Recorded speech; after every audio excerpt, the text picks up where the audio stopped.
Welcome to the Retirement Cafe podcast, and welcome back to today's guest, friend, mentor, and undoubtedly the father of the financial life planning movement, George Kinder. I first met George around 16 years ago and have followed his work closely ever since, helping deliver freedom into people's lives through the Kinder Institute of Life Planning, and his books have been an incredibly important focus for George. So I was delighted to chat with George recently about his latest book, The 3 Domains of Freedom. His most recent work sets out to empower readers to experience profound freedoms in their own lives, at retirement or at any stage of life, and about bringing about positive change to our civilization as a result. I hope you enjoy my conversation with the ever-inspiring George Kinder. Welcome back to the Retirement Cafe podcast, George Kinder. Woo! I'm so happy to be here, Justin. Great to see you. And Great to see you. Across the great Atlantic. I mean, often I'm over there, but gosh, it's amazing what we're able to do. Good to see you. Well, always great to see you, George. And, you know, you've been such a mentor to me, such a great friend, such a, you know, I don't know, it must be 15, 16 years ago since we first met on your workshop that you were doing in London on the 7 Stages workshop. And I saw you, you know, kind of life plan people live in front of me. And I thought, wow, I've got to get some of that. I need some of those skills. And then, you know, I've spent many, many days under your kind of tuition and mentorship. It's just thrilling to be able to chat to you today. And of course, the mainstay of that is you've got a new book out. I do. And it's related really in a way to what you were just describing about us meeting and you're seeing that the work of financial life planning in front of an audience. And we don't think of it really. I mean, we think of finance as so much about the numbers and everything. I know you don't, but people do. And to see it done differently and yet work as a financial planning process, in fact, work better than any other way we can imagine it, I think is an incredible thing. So just you're describing that moment of being where your light bulb went off. I'm thrilled I was able to be there. Yeah. Well, you definitely lit my torch, as you say, or a spark of inspiration. So your new book is The 3 Domains of Freedom, and it's got some profound ideas. You very kindly let me have an early copy. Can you give the listeners just a kind of brief introduction to it, and then we can dig inside a little bit into the detail? Sure. Well, I think it's probably worthwhile to recognize why I wrote it in a way. I mean, I think that's a really powerful question. And you framed that to me in the past. Why did I write this thing? And I think we all are. It's a common theme. I'm really upset. Is that the word? I'm really freaked out by. I'm really concerned with the craziness that we find all around ourselves. In America, you guys know it. You know, looking over at America, you go, what on earth is going on over there? But of course, you've got it in Europe, all over Europe. You've got it in the UK. And there's a craziness happening at this time when, you know, when I was a boy, I grew up really way back in the 50s. And, you know, everything was good. We'd come through the war. We'd settled everything. You know, people were in their roles and everything was good. And now we've got this. And the image then was we were going to go to something that would be extraordinary for every human being. Democracy was part of it. Business was part of it. Being good human beings was part of it. And having succeeded in tackling what was just an incredibly horrible crisis, world crisis, was part of it, that we were up to that. We could make that happen. So to find ourselves now in another place of crisis that feels like it could be as bad as what was happening then, I got this thing in my mind. I mean, I feel like I'm just this tiny little person in a skiff on a wild, tumultuous sea, and the world is huge. And what can I do? But the thought that came up after 50 years or so of working in financial services, looking at this craziness, was not on my watch, not on my watch. And I thought, I got to do something about it. I don't know what, but I got to do something about it. Everything that I've done in my life, all of the books I've written, I think why you and I really connected, Justin, from the early get go, is that all of my work has been about freedom. What is freedom? And this image that in life planning, that anybody can have it, everybody can have it. It's just going through the appropriate process and that delivers it. And so my thought was, let's tackle craziness, and let's do it by looking very carefully in a book that's really simple. It's profound, it's challenging intellectually and all, but it's simple, easy to read. It's an hour read, and it's filled with inspirational, profound thoughts. So you go, wow, what's that about it? Could that work? And how does that work? So that was my thought, was let's put something out that stirs people up and gets us thinking, let's solve this problem. We don't deserve a crazy world, and we don't deserve a world where we can't talk to each other and where we're constantly conflicted. Let's solve it. Yeah, absolutely. Just such wonderful words, George. The 3 domains of freedom. Tell me about the 3 domains. Give us an overview of those. Yeah. So what you're nailing it. It's the subtitle of the 3 domains of freedom that says everything, and you have to dive into each one of them individually. But the title is the 3 domains of freedom, and then the first domain is that each moment is yours. And that may be controversial. We may not know exactly what it means. I'll get into it. It's because it's pretty astonishing when you really think about it. But let me give all 3 of them first.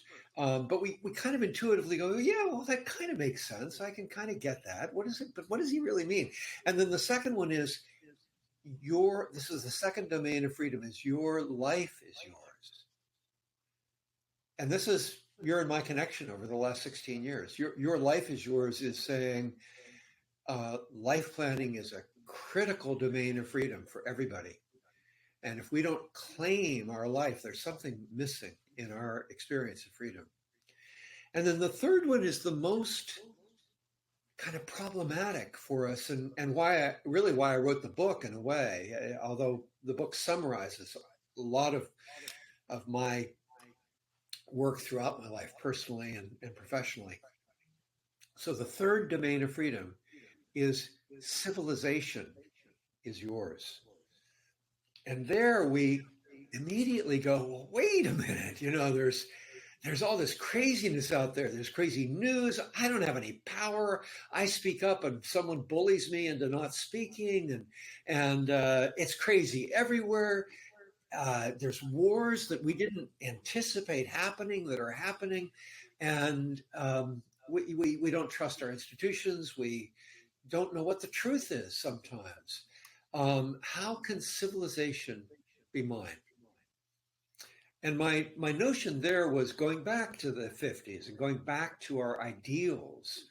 I think when we both grew up, I know you're a generation younger than me, maybe more, but we grew up where we were told, in some way, democracy does it. Democracy is the future, and it's where we're headed, and freedom is where we're headed. So civilization is yours was my notion of, let's go back to those original principles, and then let's look at how we can apply them now so that we can actually experience civilization as being freedom for us, and also take on those challenges. And the end of the book, what I'm really excited about is that at the end of the book, I actually have a proposal, a single sentence legislative proposal that, if implemented, I think would bring solutions to most of the problems we feel on the planet. within a generation. That means the problems with democracy, the problems with truth, the problems with the planet, the heating up of the planet. I think it would solve those problems within a generation. Yeah. Wow. Wow. So, George, the domain one, which is domain of freedom. Right. So this draws heavily on your kind of Buddhist teachings and, this learning to embrace the moment, embrace this moment, this very special moment that we have now. Right. And, that has been a significant learning for me over the last 15 years since meeting you. But the challenge that I still have with this kind of juxtaposition of I've become, I think, quite good in my meditative practice to be embracing this very fleeting moment. But then also challenged once the external influences kind of come to bear, or even if I start to think about a most wondrous future, that I'm also supposed to be kind of embracing this very moment. And the future is a construct. Right. And I'm kind of, I get a bit lost at this. Now, I may be the only one, but I've got you online. I have to ask you, when I'm letting those, the thoughts, and I'm just embracing this very quiet stillness of this wonderful time I can have a meditative practice, which even I feel then start to get challenged about, is it indulgent? Should I be doing this? Should I not, should I be not trying to serve the world or help other people? There's a whole maelstrom of things going on. And I see in the domains that you're talking about, the freedom of the moment is so important, but also how do we then have the time to construct what a better future would be like as well? So it's a great question. You're not alone at all. In fact, it was one of the things that I had to wrestle with as I wrote the book and as I thought about the book. And it's one of the things that I've gathered, I hope, some wisdom over the years of wrestling with this question. Because as you know, my mindfulness practice is a huge part of my life. It's several hours a day. I do it and have for 50 years. So I've explored it a long time. But what I want to do to set up an answer to your question is, first of all, frame the intellectual rigor of each moment as yours. Because we go, like you're saying, well, wait a minute, and I got the life, and how do I balance, and all this kind of thing. But I want to frame what this means. Each moment is yours, because we kind of know it, but we don't really think about it. And it was one of the light bulb moments for me, was realizing that the only moment, I mean, it's obvious, but the only moment I've ever experienced is the present moment. That's incredible. I mean, because we frame the past and we frame the future and we use the past to go to the future. All of our academics is about that, about moving from the past to future. Your and my profession of financial life planners is about that, looking at what we've accumulated through the past and moving to the future. But the fact is, the reality of our life is, or one reality, that the only moment we've ever experienced is the present moment. And there's a corollary to that related to freedom. And that's just obvious. And that is that the only moment we've ever experienced freedom is in the present moment. Mm. So before we even go to past and future and how do we frame all that, the truth is that if we want to have a mastery of freedom, and if we want to experience freedom in our lives on a regular basis, one of the things we need is tremendous skills around the present moment, around the experience of it. And one of the amazing things about this practice that you and I call mindfulness, and we kind of assume that the listeners know something about it, and it's become you can Google it; it's there quite a bit these days. But one of the things that you won't find when you Google what mindfulness is what I think it really is, and that is that mindfulness is about the mastery of the present moment. So that's pretty incredible. So I've practiced for many years, and it continues even at my advanced age with my white hair, what hair I have left. I'm still learning, and my passion remains because I know that the closer I can get to that present moment, the more experiences I can have. So how does that relate to, let's say that you do that quite a bit and you get stronger and stronger at mastery of the present moment. How does that relate to our lives as we think of our lives? And that's why, the second domain is so important. We mostly think of our lives as being, you and I use the term a lot, the hero's journey. It's like, who do we want to be? And let's make sure we make it happen. And that's from the past to the future in a way. But throughout that process, we have these moments where we come back to the needing a plumber because the toilet exploded, or getting thrown out of our home, or losing our job, or having a fight with our dear one, having dissonance with our kids. There are all those things that are not quite in that trajectory, or weren't in that vision of who we wanted to be with our life. So we have to come back to the present moment. And the question is, can we deal with things in the present moment in a way that has, where we can find some peacefulness inside ourselves, so we can find some clarity to scope the whole situation, some perspective. We talk about the pause a lot in life planning. Can we find a way to pause and be here in the mastery of the present moment, so that, and one of the things you learn when you practice a mastery of the moment is you're constantly working to transform those moments where you feel stuck, you feel hooked, you don't feel free, toward a world of freedom. So one of my books is called Transforming Suffering into Wisdom. And that's a lot of the purpose of mindfulness, is to notice where we get attached, where we get aversive, where all the difficult emotions come in and we get hooked. And what mindfulness is about is, well, as soon as you notice you get hooked, you just come right back to the present moment. So you let go of that.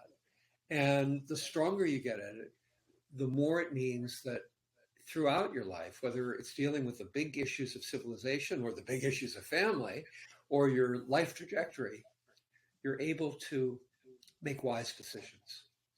Yeah.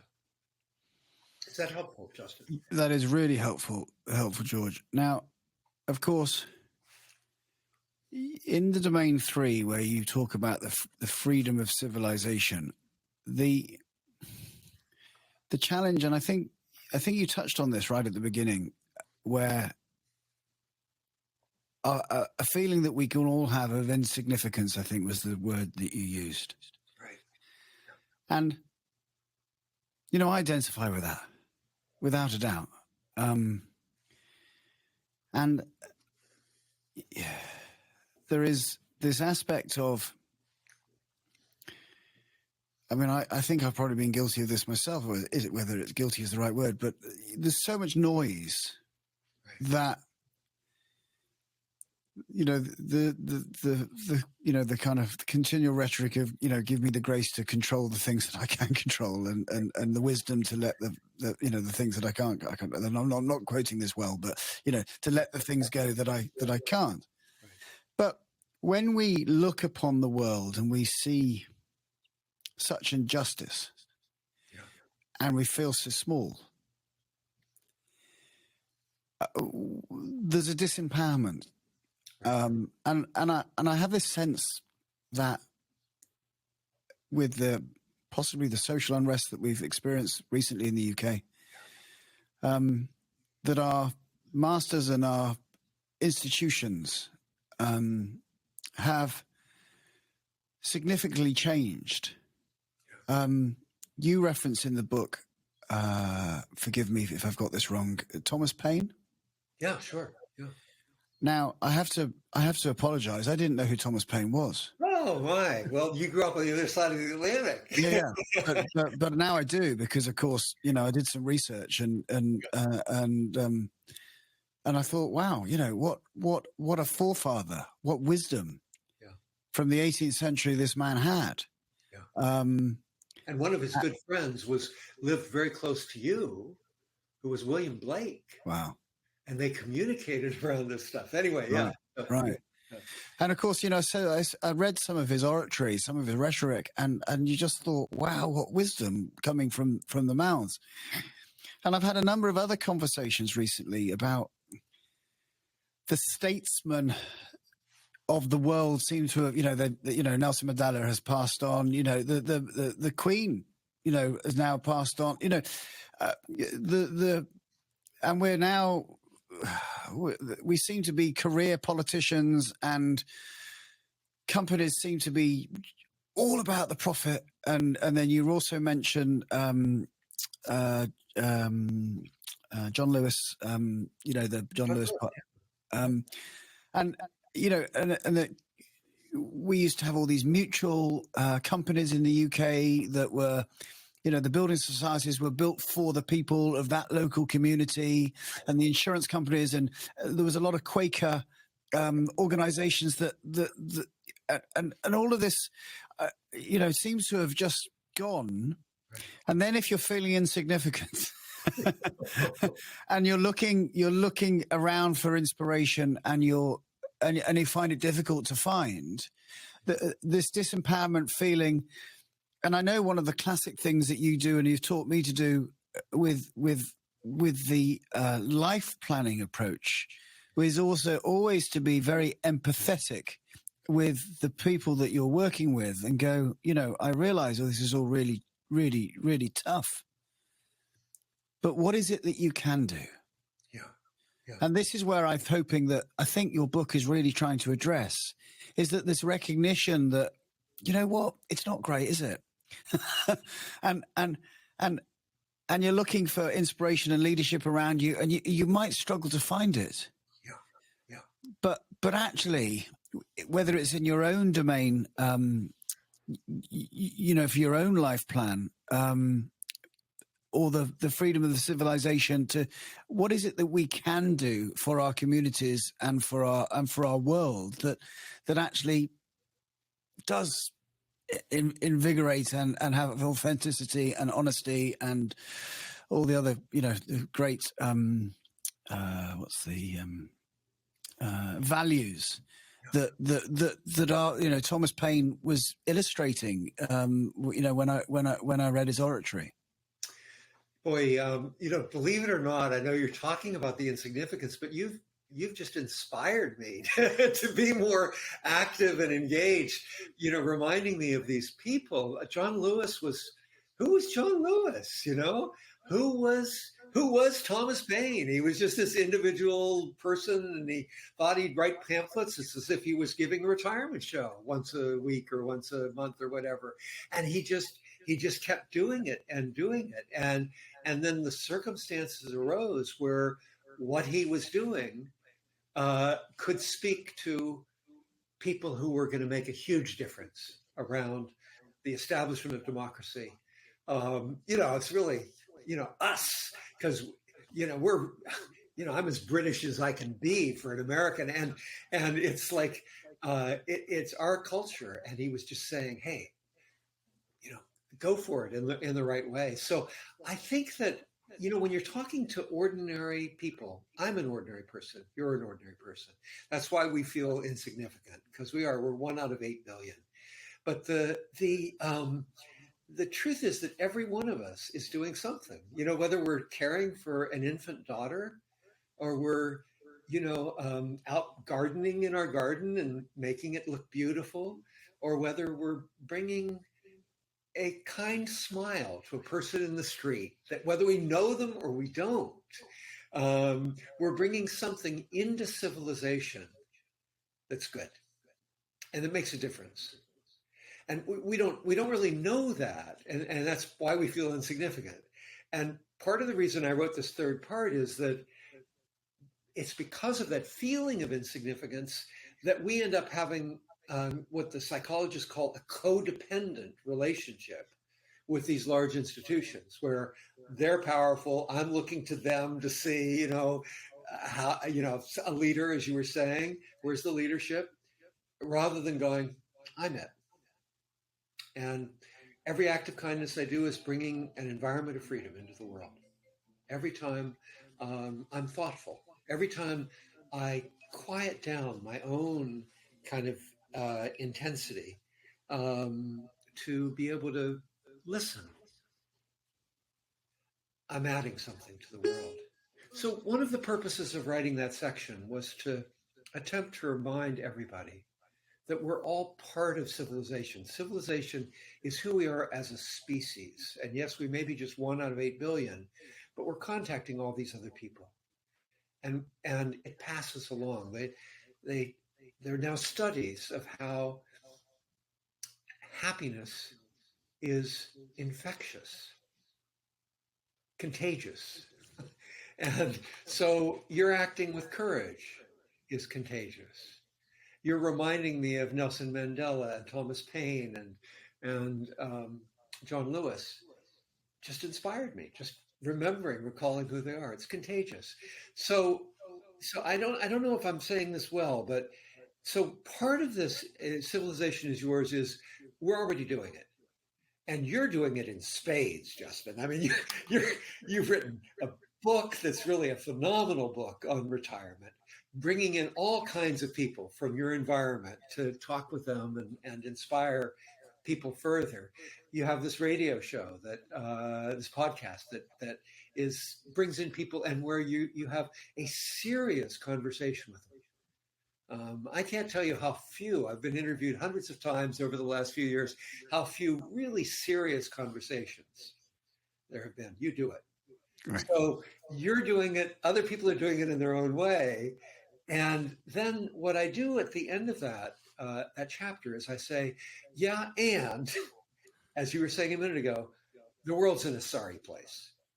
There's a lot of craziness out there, and there's a lot of people suffering. I mean, just look at the misery in Ukraine. Just, how many hours distance from where you are right now. I mean, just the misery that's over there that shouldn't be happening. And obviously the misery in terribly poor countries with famine, with poverty, with dictatorships, with guns. And so I take the last part of that chapter and I go, yeah, we're all contributing in a wonderful way. Keep doing it.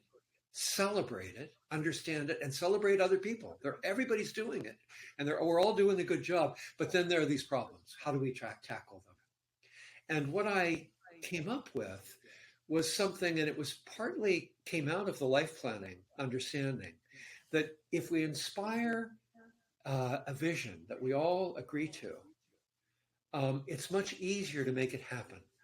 So rather than thinking, and if it's a holistic vision, rather than like in finance, it used to be, well, are you taking care of your debt and you just focus on the debt? And, do you know how to invest and you just focus on the investment? But you and I know that that's best done if there's a whole vision, a holistic vision, a vision where people go, I'm inspired. I want to make this happen. And then that's easy. Budgeting's easy. Saving's easy. Doing your work is easy.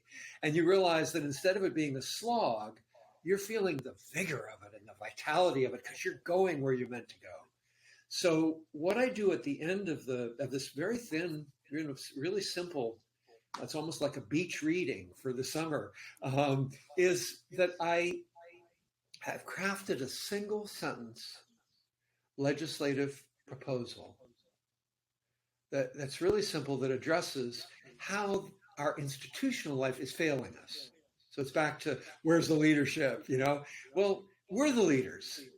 And the best thing for us to do is to challenge, create movement, agreement amongst ourselves as to what the vision is, and then challenge not the authorities, but the institutions. Um, Bring kindness to people, but speak truth to power.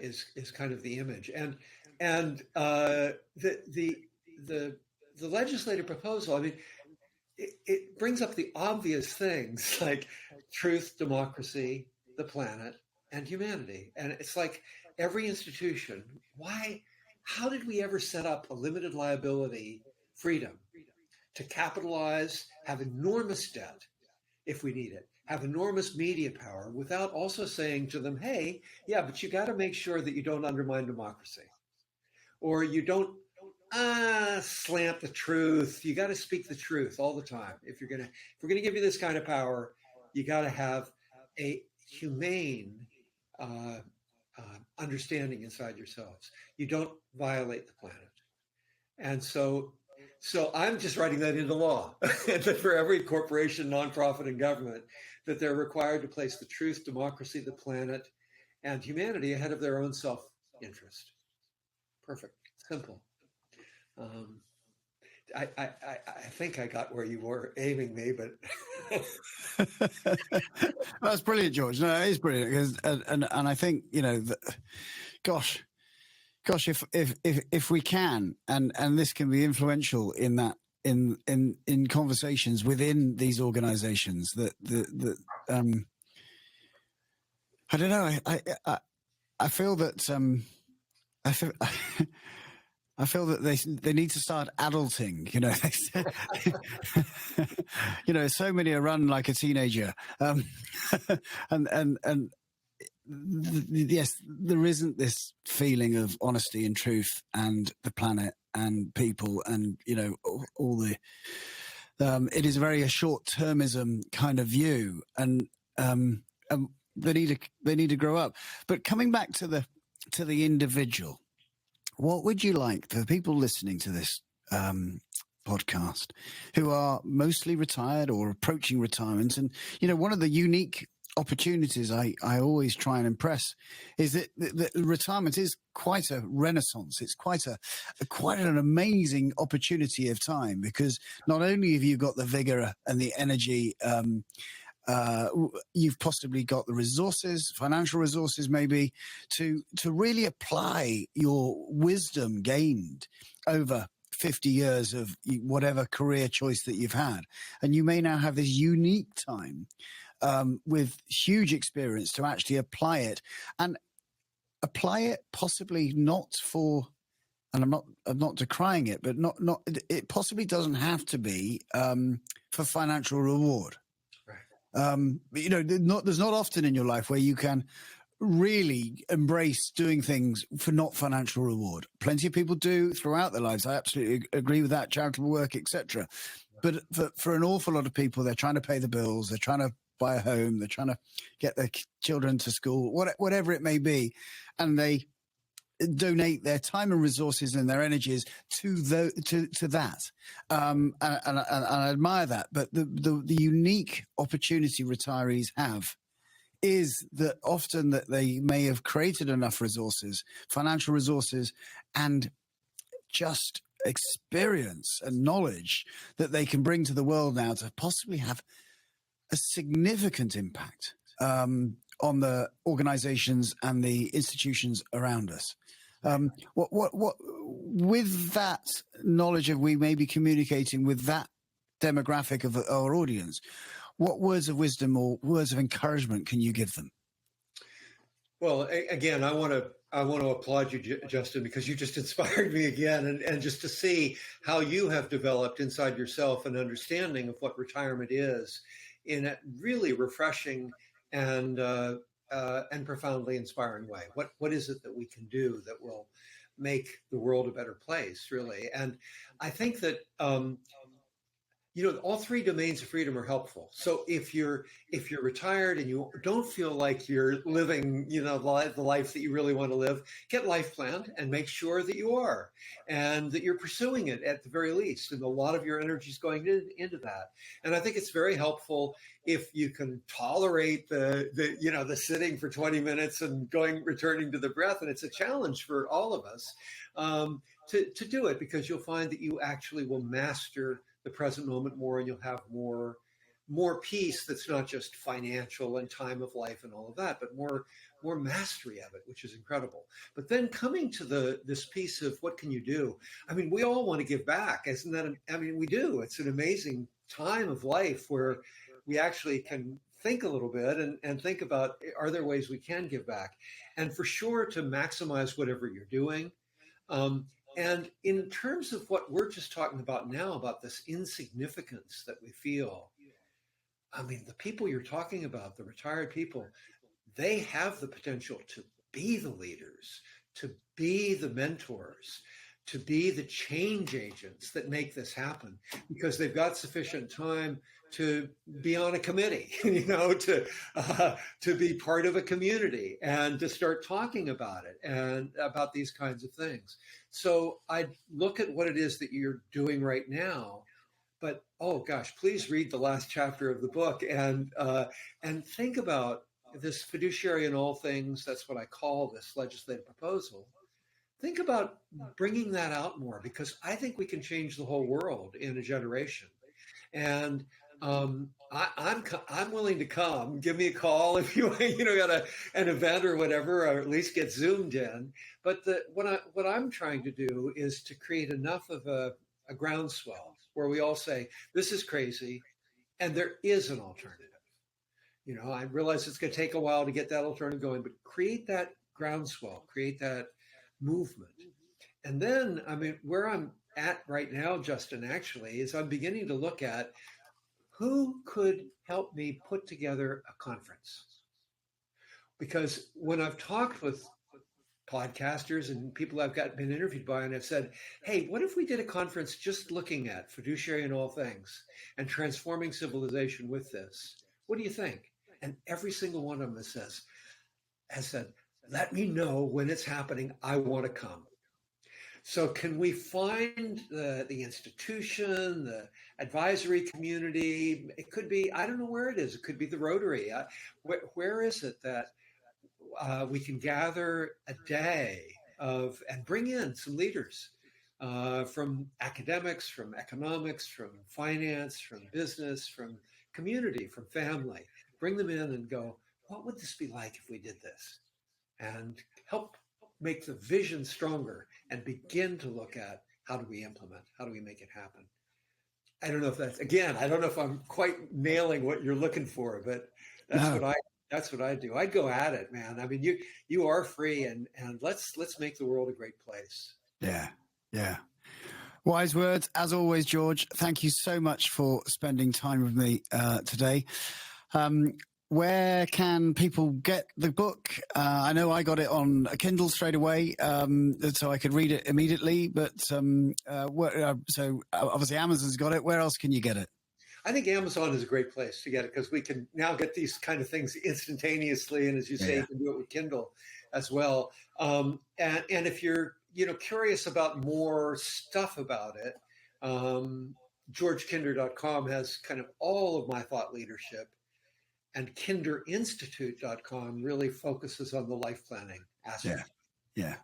And if you fancy getting a life plan yourself, of course, yes, you can find yourself a registered life planner who's been trained by either George or his organization, the Kinder Institute. And these are a different type of financial planner who won't just be focusing on your money, but will be focusing actually primarily on your life and having your money support your life. So once again, thank you so much, George, for chatting with me this afternoon. I really, really appreciated your time. Wonderful. Thank you, Justin. A heartfelt thank you to George for taking the time to join me today. You can find links to George's books, website, and the Kinder Institute of Life Planning in the show notes wherever you've listened to this episode. I hope you found this episode interesting and helpful. If you have, please leave us a review on Apple Podcasts. It really does help more people like you find us. And for more interviews and retirement planning videos, you may want to check out my YouTube channel. Just search for The Retirement Cafe with Justin King, or you can click on the link in the show notes. To get in touch with feedback or guest ideas, you can reach me on hello@theretirementcafe.co.uk. So until next time, I'm Justin King, helping you feel more informed in your retirement.